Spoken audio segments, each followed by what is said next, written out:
Ito, ano naman, click ko yan. Ngayon, pwede mong baguhin yan dito. Iyan kasi naka-satellite. Pag naka-satellite na ganyan, kitang-kita mo talaga. Kung may katabi kang mga sasakyan, mga ano, kitang-kita mo talaga. Yan halos lahat kita mo yung lugar. Ngayon, pag clinic mo ito, yan. Yung parang square na ito. Click mo yan.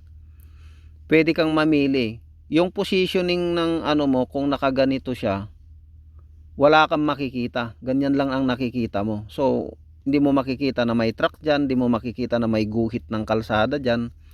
Kasi hindi nga siya naka-satellite. So, yung gagawin mo, i-click mo rito. Yan.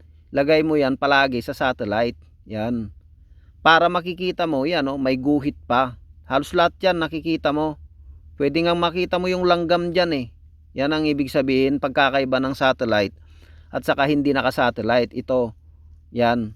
Hindi siya naka-satellite or naka-terrain ka. So, wala kang makikita. Di mo makikita kung anong nasa tabi mo.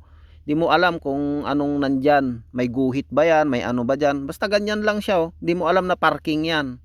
Pero pag sinatellite mo yan, tanaw mo talaga. May parking ng mga trailer. May nakapark pa. Ganyan ang maghanap. Kung maghahanap ka ng parking, maghahanap ka ng ganyan ang style.